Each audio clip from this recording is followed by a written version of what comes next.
Hello my friends, it's the Game Boy Geek here, and today you'll be one of many different civilizations like humans, aliens, magical creatures, draconian, and many more. You'll be trying to be the sole survivor after obliterating your rivals or to craft and activate the immortality key at the exit portal. Athanasia is a sci-fi and fantasy competitive skirmish wargame where players engage in tactical conflict to secure the key to immortality. It's for 2 to 7 players, takes 20 minutes per player to play, is for ages 14 and up, and published by Immortality Games. It's on Kickstarter right now, so I'm going to show you how the game works, and I'll see you on the other side.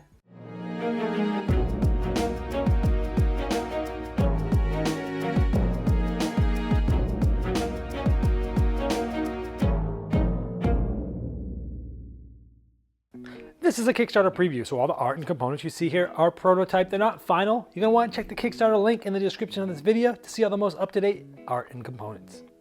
In Athanasia, you're going to be selecting from one of the many different civilizations in the game. And after you've selected one, you'll also be selecting which 6 characters from that civilization you're going to be playing this game, and you're going to be managing their health over the course of the game, because one of the victory conditions is to be the last civilization standing, meaning all of the characters from all the other civilizations are dead. You'll be facilitating that goal by moving your characters around the board and attacking other players. Most of the time you'll be fighting adjacent characters, but there are abilities and items and other effects that allow you to attack from further away. So you'll be rolling a d20 and possibly adding effects from different items and abilities and trying to get through the armor of the defender. In this case it does, so they do a certain amount of attack damage to them. You can also link together other characters from your civilization to add to your attack, but the defender can do the same for its defense. You'll also be going to obelisks at the corner of the boards, going there and activating them, giving your entire civilization better attack, movement, and defense. But other civilizations will be going there too and trying to realign that obelisk to give their civilization the power. And you might be climbing into attack towers, allowing you to attack up to 5 spaces away, and even giving linked characters from your civilization the ability to attack from further away as well. Each turn, new items are going to spawn out, and players are going to be running there to gain their abilities. Like the golden banana that gives you +6 health, but it costs 1 of your 3 activation points for your turn in order to use it.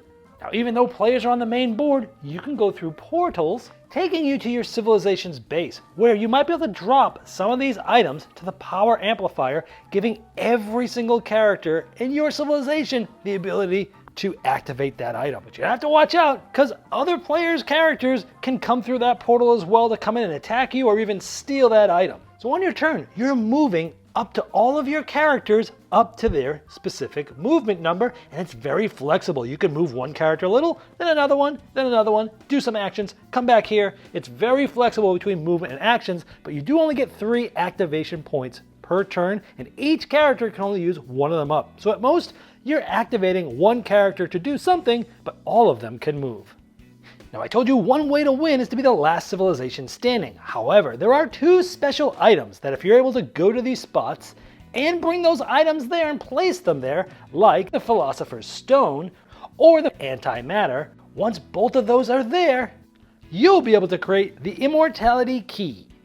Now if your character is able to carry that key all the way to the exit portal and activate it, well then you're going to be the player to win, but everyone else is going to come gunning for you, you can be sure. Because as soon as you start running with that key, other players are going to be surrounding you, attacking you, or possibly even stealing the key right from you and making a run for that exit portal themselves.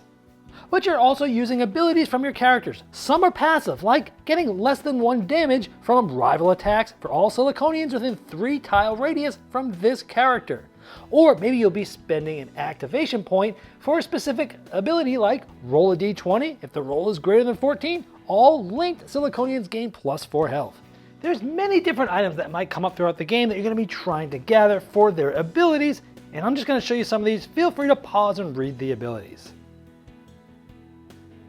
Here are some more items that you can read through yourself just by pausing the video and spending a little extra time here. And here are the last of the items. Now I'm going to show off all the different civilization characters together so you can read the abilities for yourself. Feel free to pause and read them. Here are the aliens. Here are the Draconians. Here are the humans. Here are the intelligent primates. Here are the Halloween monsters. And the last ones you haven't seen yet, here are the magical creatures. There's also other modes of play, like a 2-player variant where each player controls 2 different civilizations. There's also a team battle mode where 4 or 6 players will gang together as teams to fight the other teams. You can also play a battle royal mode where you can't win by crafting the immortality key. You need to be the last civilization standing, and this can also be mixed with the team battle mode. Well, there you have Athanasia, and as I showed in the overview, you're managing your characters, your health, activation points, items to try to be the last one standing, or to create and activate that key out through the exit portal. Now, if you'd like to see the most up-to-date art and components and all the different pledge levels available, you can click the link below me in the description of this video. Now, that's going to take you directly to the Kickstarter project page, and I'm sure that Immortality Games would love your support.